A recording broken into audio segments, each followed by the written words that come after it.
जोहार आप सबों को और स्वागत है इस YouTube चैनल में। हमने पिछली कक्षाओं में देखा है उरांव मुंडा और खड़िया जनजाति की शासन व्यवस्था के बारे में। आज हम लोग देखेंगे इस वीडियो में मांझी परगना शासन व्यवस्था क्या है।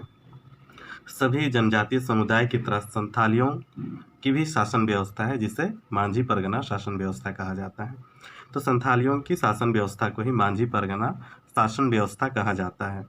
अन्य जनजातियों के शासन व्यवस्था में पदाधिकारियों की संख्या कम है, लेकिन संथालियों के शासन व्यवस्था में प्रशासनिक पदाधिकारियों की संख्या ज़्यादा है।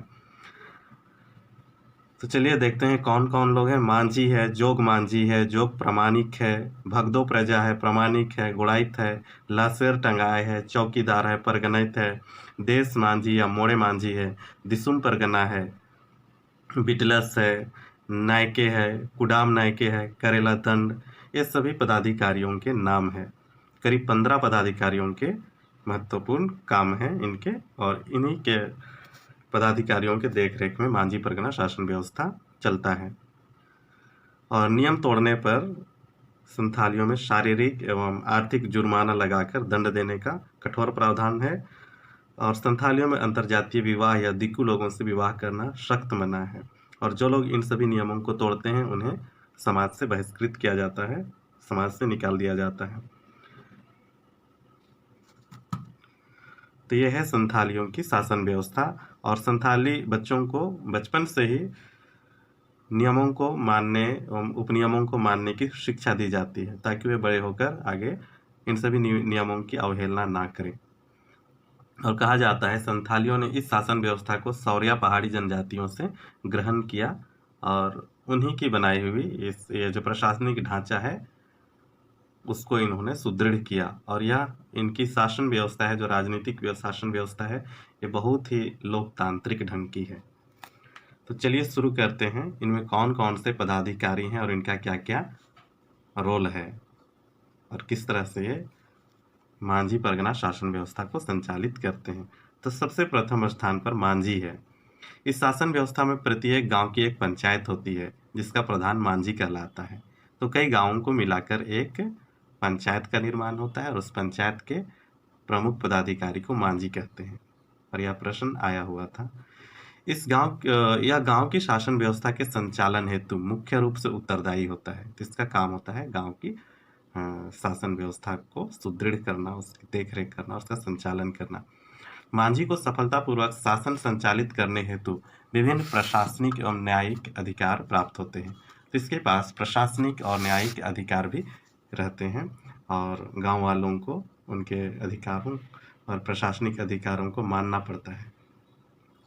यह ग्राम पंचायत के माध्यम से जमीन जायदाद, तलाक, विवाह संबंधित झगड़े, आपसी झगड़े आदि समस्याओं का समाधान करता है। मांझी हत्या जैसे गंभीर अपराध को छोड़कर गांव के लगभग सभी मामलों का निपटारा करता है। हत्या के मामले में सरकारी हस्तक्षेप अनिवार्य होता है, अतः हत्या जैसे मामलों पर ये लोग कोर्ट जाते हैं, पुलिस के पास जाते हैं। और यह व्यवस्था आज भी बरकरार है। जमीन जायदाद, तलाक, आपसी लड़ाई झगड़े, विवाह संबंधित समस्याओं का समाधान आज भी मांझी करते हैं।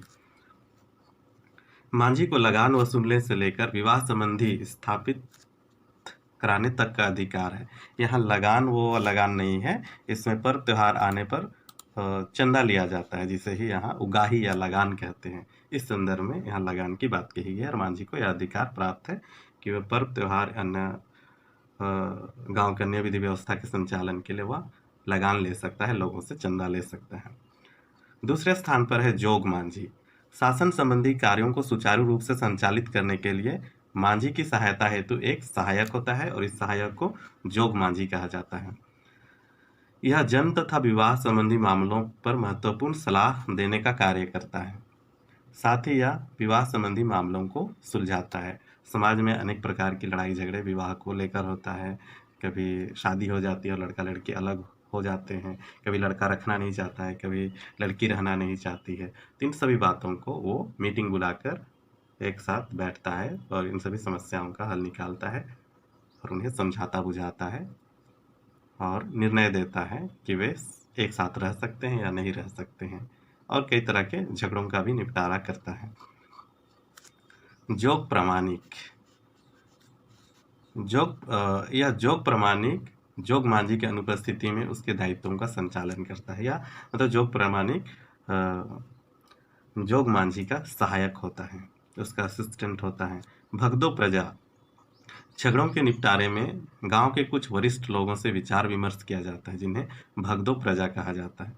गांव की एक कमेटी होती है, समिति होती है, और कमेटी में या समिति में कुछ बुजुर्ग लोग होते हैं जिनकी राय ली जाती है, सलाह ली जाती है, और इस कमेटी को भगदो प्रजा कहते हैं। प्रामाणिक या प्राणिक, मांझी की अनुपस्थिति में उसके कार्यों का संचालन प्रामाणिक द्वारा किया जाता है, जिसे उप मांझी भी कहा जाता है।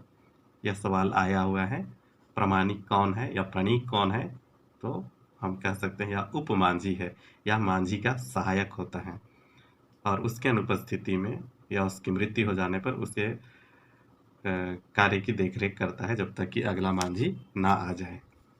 गुड़ाइत, यह गांव का सेवक होता है, गांव के लोगों की सेवा करता है।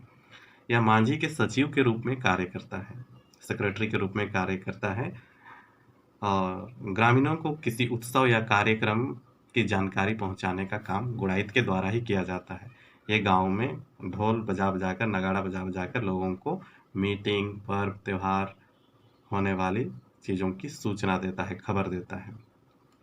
यह लोगों को विभिन्न अवसरों पर एक स्थान पर एकत्र करता है। मैंने बताया कि ढोल बजाता है, और कुछ भी समस्या है तो ढोल बजाने के बाद, डम डम डम डम नगाड़ा बजाने के बाद वह लोगों को सूचना देता है कि किस बात के लिए एकत्र होना है। लाशेर टंगाए, यह गांव के प्रहरी की भांति कार्य करता है, जो बाहरी आक्रमण से गांव की सुरक्षा करता है। मतलब यह एक संतरी की तरह कार्य करता है, लाशेर टंगाए। चौकीदार, यह पुलिस की भांति कार्य करता है, या मांझी के आदेशानुसार किसी व्यक्ति को गिरफ्तार करता है। आधुनिक युग में इस पद का उतना प्रभाव नहीं रह गया है। परगनेत, इस व्यवस्था में 15 से 20 गांवों को मिलाकर एक परगना का निर्माण किया जाता है, और परगना के पदाधिकारी को परगनेत कहा जाता है। विभिन्न गांवों के बीच होने वाले विवादों का, झगड़ों का निपटारा परगना में ही किया जाता है। देश मांझी, या जिसे मोड़े मांझी भी कहते हैं, यह परगना का सहायक होता है, जो 5 से 8 गांवों का प्रधान होता है, या 5 से 8 से भी ज़्यादा गांव भी होते हैं किसी किसी परगनेत में। इस प्रकार एक परगनेत से एक से अधिक सहायक होते हैं, बड़ा गांव होने पर एक से ज़्यादा सहायक होते हैं। जो मामला मांझी द्वारा नहीं सुलझ पाता है उसे देश मांझी को भेज दिया जाता है, और ऐसे मामलों का निपटारा देश मांझी स्वयं करते हैं अपनी समिति के साथ, तथा देश मांझी की पंचायत में अनसुलझे मामलों को परगनेत को स्थानांतरित किया जाता है। इस प्रकार यह व्यवस्था लोकतांत्रिक राजनीतिक प्रणाली के समरूप प्रतीत होती है। जो इनका शासन व्यवस्था है बहुत ही लोकतांत्रिक है। दिसुम परगना, यह परगनेत से उच्च स्तर पर अवस्थित होता है। जिन मामलों का निपटारा या निवारण परगनेत की सभा में नहीं होती है उसे दिसुम परगनेत को हस्तांतरित कर दिया जाता है। यह सभी क्षेत्रों में नहीं पाया जाता है, किन्हीं किन्हीं क्षेत्रों में यह दिसुम परगना का पद पाया जाता है, जहाँ संथालों की बहुलता है, ज़्यादा संख्या में संथाल रहते हैं, वैसी जगहों पे दिसुम परगना जैसे पदाधिकारी पाए जाते हैं। बिटलाहा, बिटलाहा इस शासन व्यवस्था की सबसे कठोर सजा है, जो यौन अपराधों के दोषी को दिया जाता है। जो लोग यौन अपराध करते हैं, बलात्कार जैसे अपराध करते हैं, वैसे लोगों को यह इस तरह का सजा दिया जाता है। बिटलाहा के तहत यौन अपराधी का पूर्ण बहिष्कार करते हुए उसे गांव से निकाल दिया जाता है। कभी कभी उसके बाल मुड़ दिए जाते हैं और उस पर चूना का टीका लगाकर उसको अपमानित करके गांव से निकाल दिया जाता है। कभी कभी उनकी पिटाई भी होती है लाठियों से। दोषी द्वारा क्षमा याचना करते हुए पूरे गांव को जाति भोज देने पर बिटलाहा की सजा को समाप्त करने का भी प्रावधान है। अगर जो व्यक्ति दोषी है वह पूरे गांव के लोगों को एक प्रीति भोज देता है और माफी मांगता है सबके सामने, तब उसे इस बिटलाहे की सजा, उसकी सजा समाप्त कर दी जाती है, तब उसे पुनः समाज में स्वीकार किया जाता है। नायके, गांव का धार्मिक प्रधान नायके कहलाता है, जैसे उरांव में और मुंडाओं में पहान गांव का धार्मिक प्रधान होता है, उसी प्रकार संथालियों के प्रधान पुजारी को नायके कहा जाता है। इसे संथाली लोग नायके बाबा भी कहते हैं। धार्मिक अपराधों पर फैसला न्याय के द्वारा ही दिया जाता है, क्योंकि वो धार्मिक अधिकारी होता है, धर्म की बातों को जानता है और धार्मिक नियम कानून को तोड़ने पर उसकी सजा न्याय के अपने टीम के साथ, समिति के साथ देता है। कुड़ाम न्यायिके यह उप न्यायिके की भांति कार्य करता है। कुड़ाम न्यायिके का सहायक होता है या उप पुजारी होता है, जिसे हम उपयाजक कह सकते हैं। यह गांव से बाहर देवी देवताओं की पूजा पाठ संपन्न करता है, जिसे कुड़ाम न्यायिके कहते हैं। करेला दंड यह सबसे हल्का दंड है। इसके तहत अपराधी 5 से 150 रुपये तक का अपराधी पर दंड लगाया जाता है। लेकिन आज पहले ज़माने में 5 से 150 रुपये दंड लगाया जाता था, लेकिन अब के ज़माने में 5000 से ज़्यादा दंड लगाया जाता है।